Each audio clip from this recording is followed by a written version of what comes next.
Hello dear students, स्वागत है आपका हमारे YouTube channel math by R K Sain पर। और आज हम सारणिक करेंगे, यानी कि इसको डिटरमिनेंट बोलते हैं। सबसे पहले हमने अव्यय पढ़ा। अव्यय के अंदर सिर्फ एक क्रमागत संख्याओं का वर्गाकार या आयताकार रूप में व्यवस्थित करने का तरीका था और सारणिक उनका मान।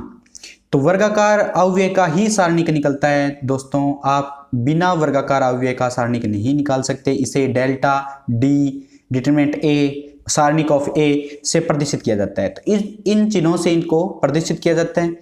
आपको मैं बता दूं कि पहले कक्षा +2 की हमने एक वीडियो डाली हुई है सारणिक के बारे में। वहां अच्छे से बताया हुआ है सारणिक क्या होता है, इसका 2x2 का 3x3 का कैसे हम सोल्व करते हैं। तो वहां से वो वीडियो आप देख सकते हैं, आपको हेल्प होगी। हम डायरेक्ट यहाँ पे एनडीए में आने वाले क्वेश्चनों पे विचार करेंगे कि इसकी गुणधर्म है कि पहला, सारणिक में कोई भी दो या दो से ज्यादा पंक्तियां स्तंभ समान होंगे तो उसका मान शून्य होगा। 1 1 1 2 यानी 1 2 1 2 यानी दोनों पंक्तियां समान है तो इसका मान क्या होगा? 0। यदि सारणिक में एक पंक्ति या स्तंभ के सभी अवयव शून्य हो, यदि सारणिक में एक पंक्ति या स्तंभ के सभी अवयव शून्य हो तो उसका मान भी क्या होगा? 0 होगा। कैसे? तो डियर स्टूडेंट्स, आपका इसका सारणिक का मान निकालोगे 0 0 1 2 तो इसका मान आपके पास क्या मिलेगा? 0 मिलेगा। नेक्स्ट करते हैं, एक पंक्ति या स्तंभ को परस्पर बदल दिया जाए, यानी एक पंक्ति और स्तंभ को बदल दिया जाए, उसके पहले वाले मान का ऋणात्मक मान हो जाता है। तो अब देखते हैं कि यदि किसी सारणिक में सभी पंक्तियों को स्तंभों में और स्तंभों को पंक्तियों में बदलने पर कोई प्रभाव नहीं पड़ता, यानी कि ट्रांसपोज परिवर्त करने पे आपके पास है कोई भी प्रभाव नहीं पड़ेगा, तो ए ट्रांसपोज का डिटरमिनेंट ए के बराबर ही होता है। नेक्स्ट में इंपॉर्टेंट है कि यदि किसी सारणिक में सभी पंक्ति या स्तंभ के अवयव क्रमागत संख्याएं हो, क्रमागत संख्याओं का मतलब 1 2 3 4 5 6 7 8 9, तो उसका मान हमेशा शून्य होता है। और केवल 3 × 3 का मैट्रिक्स में तो बिल्कुल शून्य होगा। 2 × 2 में आप नहीं कर पाओगे। जैसे आप, मैं एग्जाम्पल के थ्रू बता देता हूं, यहां पे लिखोगे ये सारणिक 41 42 43 44 45 46 47 48 49, इसका मान निकालोगे आप।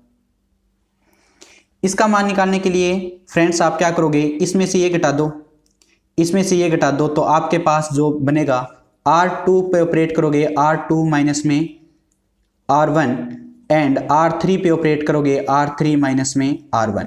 तो यहां से आपके पास जो सारणिक बनेगा वो इस प्रकार से 41 42 43, यहां इसमें से ये घटाओगे तो 3, इसमें से ये घटाओगे 3, इसमें से ये घटाओगे 3 और इसमें से ये घटाओगे, आपके पास क्या बचेगा? 6, यहां से घटाओगे 6 और यहां से घटाओगे 6। तो नेक्स्ट में हम क्या कर रहे हैं कि इसमें से 3 कॉमन ले लेते हैं, इसमें से 6 कॉमन ले लेते हैं, बाहर निकाल लोगे 3 × 6, तो आपके पास 41 42 43, यहाँ पे 1 1 1, यहाँ पे 1 1 1, दो पंक्ति और दो स्तंभ बराबर हैं तो यहाँ पे आंसर क्या होगा? 0। तो आप लिख दोगे कि सारणिक में दो पंक्ति या दो स्तंभ बराबर हो तो उसका मान क्या होगा? तो सारणिक का मान क्या होता है? 0 होता है। तो इस प्रकार से आप लिखोगे यहाँ पे।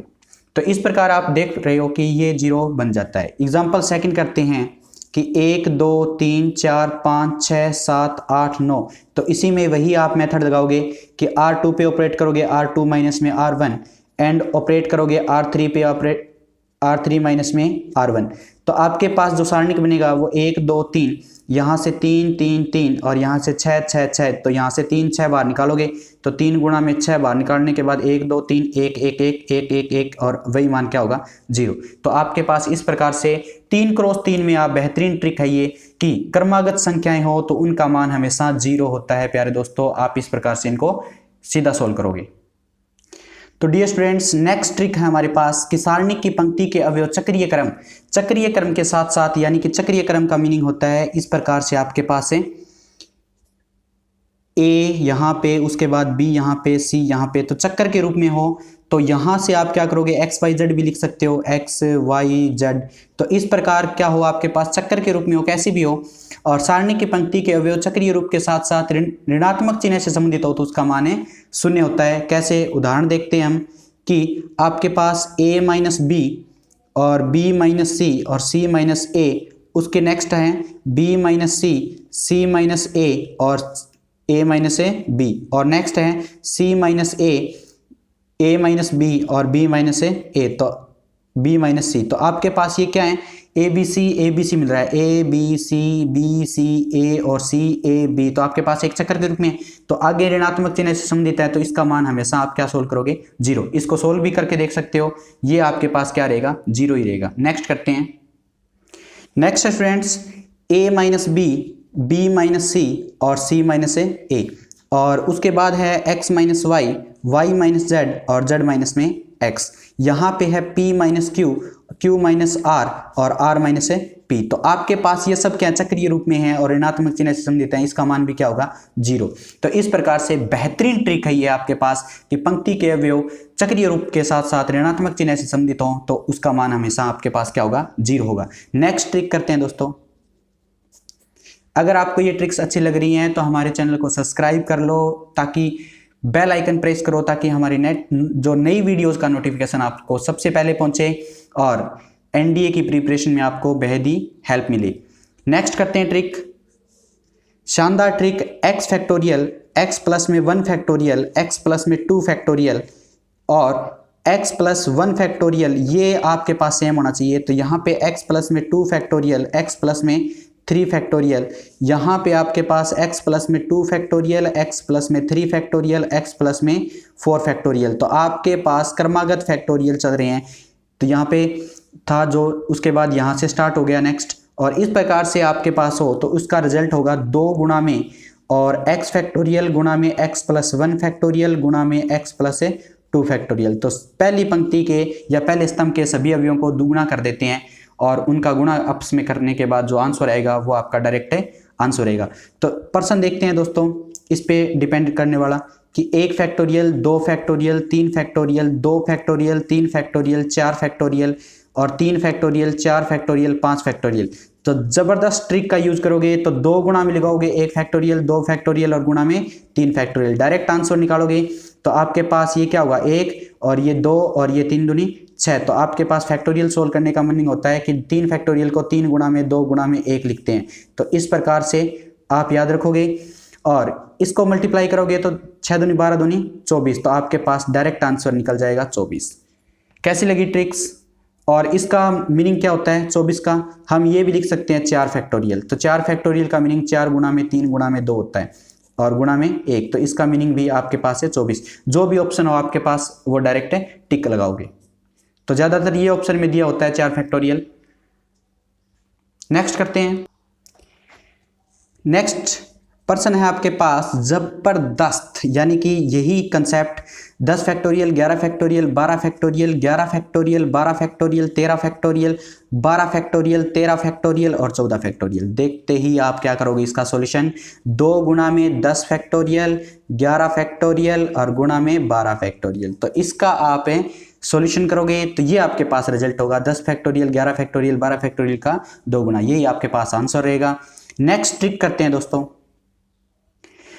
ट्रिक है दोस्तों n क्रॉस n क्रम के सारणी का मान मुख्य विकर्ण की जो घातों के योग के समान ही उस सारणिक बहुपद की घात होती है। जो आपके पास मुख्य विकर्ण होंगे उनकी जितनी भी पावर होगी उनका योग करेंगे तो उस सारणिक की बहुपद की घात होती है, अर्थात सारणिक बहुपद आपके पास अचर ही होता है वैसे तो यहाँ पे आपके पास अगर चर दिए हुए हों तो उनका मान कैसे निकालते हैं। तो क्वेश्चन नंबर 1 जो एयरफोर्स में पूछा गया है 1 1 1 और 1 प्लस x और 1 1 1 1 प्लस में y, तो आपके पास इसका मान है तो आप क्या करोगे, आपके पास ऑप्शन दिए हुए हैं जैसे कि 1, आपके पास ऑप्शन दिया हुआ है 2, थर्ड दिया हुआ है आपके पास x और फोर्थ दिया हुआ है आपके पास है x इंटू वाई।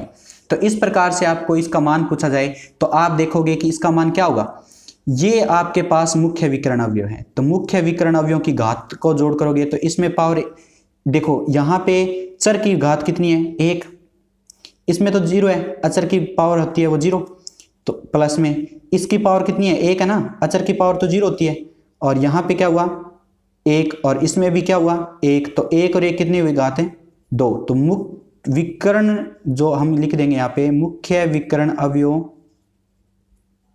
की घातों का योग, वो क्या हुआ 2। अब जो हमारे पास मान है तो वो भी पावर कितनी होनी चाहिए, घात 2 होनी चाहिए ना। तो इसमें 1 है, सॉरी अचर की 0, इसमें 0, इसमें 1 और इसमें 2, तो आपके पास आंसर कौन होगा, 2 बड़ा होगा। तो ये आप क्या लिखोगे, इस प्रकार से चेक करोगे। नेक्स्ट देखते हैं क्वेश्चन नंबर 2 कि a प्लस में a माइनस में b और माइनस में c, 2a और यहाँ से जो होगा 2b, b minus c minus a, यहाँ से 2b, 2c और यहाँ पे क्या होगा c माइनस में a माइनस में b का मान है। ऑप्शन दिए हुए हैं आपके पास अलग अलग घात के, जैसे a प्लस में b प्लस में c, और सेकंड ऑप्शन दिया हुआ है आपके पास 2 गुणा में a प्लस में b प्लस में c। थर्ड ऑप्शन दिया हुआ है आपके पास कि 2 गुणा में a प्लस में b प्लस में c का होल स्क्वायर, और फोर्थ ऑप्शन दिया हुआ है आपके पास कि a प्लस में b प्लस में c की पावर है 3। तो आप क्या करोगे कि इसमें मुख्य विकर्ण अवयव ये हैं, और मुख्य विकर्ण अवयवों का जो घातों का जोड़ करेंगे तो मुख्य विकर्ण अवयवों की घातों का योग, तो यहां से घातों का योग आएगा, वो क्या आएगा आपके पास। तो डियर स्टूडेंट्स यहां आपके पास कितना है, इसमें सब में 1 है, इसमें भी 1 है, इसमें भी 1 है, तो आप क्या करोगे 3 हो गए ना। तो इन पदों का जो पावर है वो 1 है ना सबकी, तो 3 पावर होगी। तो अब आपके पास जो आंसर होगा वो कितने पावर का होगा, वो 3 घात का होगा। तो इसमें 3 घात है, इसमें 1 है, इसमें 1 है, इसमें 2 है, तो आपके पास कौन सा ऑप्शन रहेगा, तो ये होगा। तो इसका मान है डायरेक्ट आप इस प्रकार से लिख सकते हो। ये ट्रिक आपको कैसे लगी कमेंट सेक्शन में जरूर बताएं कि आपको ये हेल्पफुल लगी कि नहीं।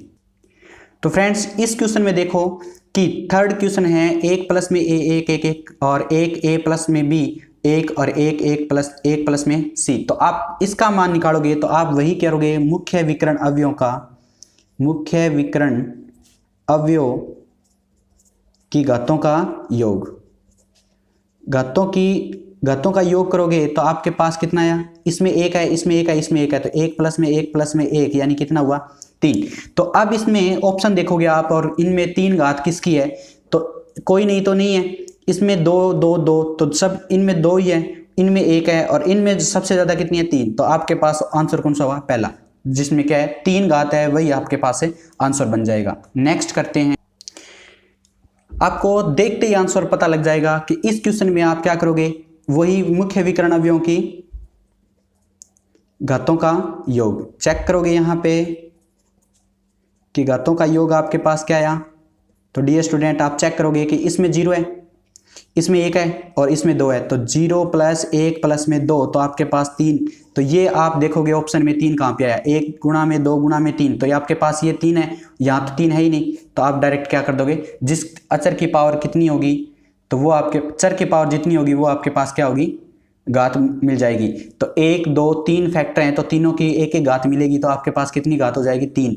और आपके पास a b c का एक कॉम्बिनेशन आएगा जिसकी पावर 3 होगी, घात 3 होती है। तो यहाँ पे आपके पास 3 घात मिलनी चाहिए, तो इस ऑप्शन में मिलेगी और अन्यथा किसी में नहीं मिलेगी। तो आपके पास आंसर क्या होगा, ये होगा। नेक्स्ट क्वेश्चन करते हैं 5 नंबर। तो हमारे अकॉर्डिंग आपके पास 1 a की पावर 3, 1 b की पावर 3, 1 c की पावर 3, और यहाँ पे का मान है option number 1 a minus b minus c और c minus a plus b plus c, और सेकंड है आपके पास 2 और थर्ड आपके पास है 4 और फोर्थ आपके पास कोई नहीं। तो यहाँ पे देखोगे इस प्रकार से दिया हुआ हो तो इसमें मुख्य विकर्ण अवयवों का, मुख्य विकर्ण अवयवों की घातों का योग, घातों का योग कितना होगा डियर स्टूडेंट। तो यहाँ पे 0, यहाँ पे 1, यहाँ पे 3, तो 0 1 3, तो यहाँ कितना हुआ 4। तो आपके पास किस ऑप्शन में 4 है, यानी पावर 4 होनी चाहिए अचरों की। तो a b c तो आएंगे, तो a b 1 हो गया, 2 हो गया, 3 हो गया, 4 हो गया, तो इन 3 चारों को आप मल्टीप्लाई करोगे तब 4 घात बन रही है कहीं, तो ये आपका आंसर है होगा। ये सीधा कांस्टेंट 4 है वो मत लिख देना, क्योंकि यहाँ पे इसका सारणिक का मान सोल्व करोगे तो a b जरूर आएंगे, a b c जरूर आएंगे, तो वो क्या होंगे इस प्रकार से जो बन रहा होगा वही आप सोल्व कर लोगे। 6th में देखते हैं सिक्स्थ में आपके पास क्या है, a plus B, B A minus B, और यहाँ पे b प्लस सी, सी और b माइनस सी, और c प्लस a, यहाँ पे a और c माइनस में a का मान है। तो आपके पास ऑप्शन नंबर 1 दिया हुआ है 2 गुणा में a का स्क्वायर, b का स्क्वायर, c का स्क्वायर। दूसरा ऑप्शन दिया हुआ है a प्लस में b प्लस में c। तीसरा ऑप्शन दिया हुआ है a b प्लस में b, c प्लस में c a, और चौथा ऑप्शन दिया हुआ है 0। तो आप क्या करोगे, इसको करने के लिए इसको सीधा सिंपल सोल्व करने बैठ जाएंगे तो हालत खराब हो जाएगी दोस्तों। तो आप क्या करोगे कि इसमें ट्रिक लगाओगे क्या, कि इनके मुख्य विकर्ण अवयवों की घात कितनी है, मुख्य विकर्ण अवयवों की घात, घातों का योग। तो आपके पास घातों का योग आएगा, इसमें 1, इसमें 1 और इसमें 1, तो 1 प्लस में 1 प्लस में 1, तो आपके पास कितनी रही, 3। तो 3 सब में ऑप्शन में मिल रहे हैं कि नहीं, तो इसमें तो नहीं हुई, 6 हो गई, इसमें 1 है, इसमें 2 है, तो आपके पास नहीं मिली घात 3। तो आप क्या करोगे, जब घात ऑप्शन में नहीं मिलती है, जब घात ऑप्शन में नहीं मिलती है तो वहां 0 हो तो शून्य आप करोगे, शून्य करोगे, तो आपके पास आंसर कौन होगा, शून्य होगा। तो इस प्रकार से आप कर सकते हो दोस्तों। कैसी लगा हमारा ये जो कंसेप्ट है, आप डायरेक्ट वहां पे बिना कुछ सोल्व किए निकाल लोगे। इनको सोल्व करोगे तब आपके पास टाइम ज़्यादा लगेगा, 1-1.5-2 मिनट से भी ज़्यादा लग सकते हैं। तो आप हमारी जो बताई हुई ट्रिक है उसका यूज करोगे और आनंद लोगे। क्वेश्चन नंबर 7 में देखते हैं कि एक log x y, यहाँ पे log आधार x है, z वैल्यू है, log y x, और यहाँ पे एक, यहाँ पे log y z, और यहाँ पे आपके पास log z x, log z y, और यहाँ पे 1। तो आपके पास इसका मान निकालना है और इसके पास मान निकालना है, और ऑप्शन आपके पास गिवन है। तो ऑप्शन क्या होगा, 0, सेकंड आपके पास 3, थर्ड आपके पास log x y z, और फोर्थ आपके पास है log x प्लस में y प्लस में z। इस प्रकार से आपके पास गिवन है। तो यहाँ मुख्य विकर्ण अवयवों की घात देखोगे तो आपके पास कितनी आ रही है, तो यानी कि इसकी भी 0, इसकी भी 0, इसकी भी 0। तो मुख्य विकर्ण अवयवों की घातों का योग आपके पास आ रहा है 0। तो मुख्य विकर्ण अवयवों की घातों का योग आपके पास 0 आ रहा है। तो इस सिचुएशन में आप क्या करोगे डियर स्टूडेंट्स, इसमें घात 0 है, इसमें भी घात 0 है, इसमें log दिया हुआ है तो इनकी घात ज़्यादा है, इसकी घात 1 है। तो आप क्या करोगे, इसका आंसर इसमें से एक हो सकता है, बट जहाँ 0 दिया हुआ हो तो वहाँ पे आप बेझिझक क्या करोगे, आंसर क्या लगा दोगे, टिक लगा दोगे 0 की। तो इसकी घात क्या रहेगी, 0। नेक्स्ट करते हैं। तो डियर स्टूडेंट्स, जैसे आपने पीछे क्वेश्चनों में देखा कि आपको झिझक लग रही थी 0 आएगा कि नहीं आएगा, तो अब आप बिना टेंशन, एक आपके पास और मेथड है कि सर्वप्रथम सारणिक में a बराबर 1, b बराबर 2, c बराबर 3 रखते ही सारणी का मान ज्ञात करते हैं। उसके पश्चात जो उस सारणी का मान आया है वो विकल्पों में आप रख के देखोगे, और जिस विकल्प का मान उस प्रश्न के बराबर होगा वही उसका हल होगा। जैसे क्वेश्चन नंबर 1 देखते हैं हम। सारणी का आपके पास दिया हुआ है दोस्तों कि y प्लस में z x x, और यहाँ पे y, तो z प्लस में x, और यहाँ पे y, z और यहाँ पे क्या है x प्लस में y का मान निकालना है अपने को।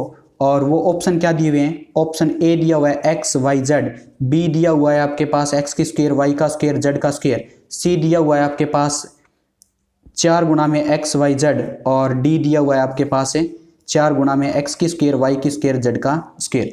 तो आप यहाँ पे x बराबर 1, y बराबर 2 और z बराबर 3 रखते ही इसको सोल्व करोगे तो ये आंसर होगा आपके पास y प्लस z यानी कि 5, यहाँ पे 1 1, और यहाँ पे 2, और इन दोनों का z और x का जोड़ करोगे तो 4, और इसके बाद क्या होगा, y का मान 2, यहाँ पे रखोगे 3 3, और x और y का जोड़ कितना आया, 3। तो इसको सोल्व करोगे आप, तो यहाँ से आपके पास सोल्व करने के बाद जो आंसर आएगा वो 5 गुणा में, इसको सोल्व करोगे 4 या 12 में से 6 गए, -1 गुणा में, इसको छोड़ दो 3 2 6, माइनस में 6, और प्लस में 1 गुणा में इसको छोड़ दो, 3 दूनी 6 माइनस में 4 तिया 12, तो आपके पास 6 पंजा 30 और ये क्या हुआ 0 और प्लस में क्या आएगा माइनस के 6, तो आपके पास 30 में से 6 गए 24 बचेगा आंसर।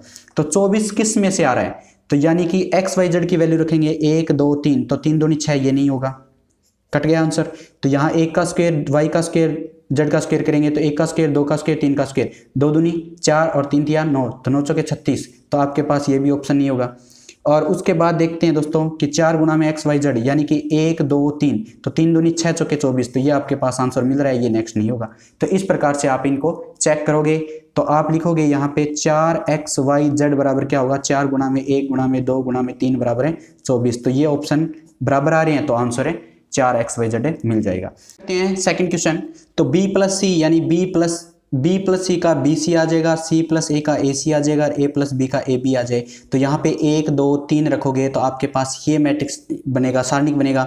इन दोनों का जोड़ 5, इसका 2 इसका 3 इसका 1 इसका 4 इसका 3 इसका 1 इसका 2 इसका 3, तो इसको आप सोल्व करोगे तो वही 24 आएगा। तो यहाँ से देखोगे 24 किसका बनता है, 1 गुणा में 2 गुणा में 3 तो 6 बनेगा, 1 गुणा में 2 यानी 2 दूनी 4 ही बनेगा, तो 1 गुणा में 2 गुणा में 3 यानी कि 3 दूनी 6 चौके 24, तो आपके पास यही आंसर है मिल जाएगा। तो इसका 24 आंसर आया, तो जो आपके पास सारणिक का मान आए वही आपके पास ऑप्शन का मान आ जाए, तो आप क्या रखोगे सत्यापन लिख दोगे।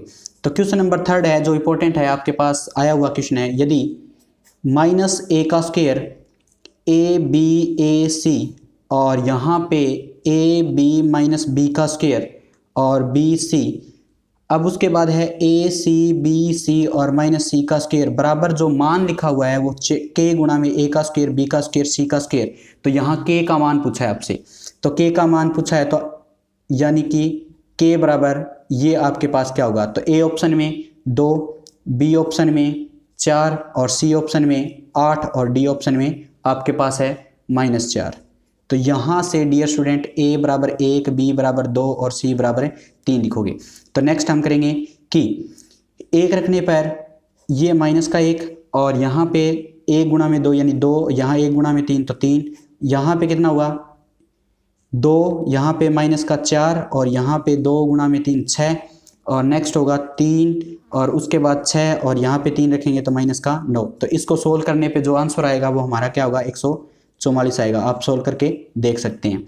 तो 144 आने के बाद यहाँ पे रखोगे आप, तो वो किसके बराबर है, के गुणा में 1 का स्क्वायर 2 का स्क्वायर और 3 का स्क्वायर, तो आपके पास के का मान कौन आया 2 दूनी 4 3 तिया 9, तो 9 चौके 36 का डिवाइड करोगे 144 में, तो 144 में 36 का डिवाइड करोगे तो आपके पास क्या होगा 144 बटा में 36, तो वो आंसर क्या बनेगा भाई 6 चौके यानी 4 टाइम्स जा रहा है ना ये, तो के का मान क्या होगा आपके पास है 4 होगा।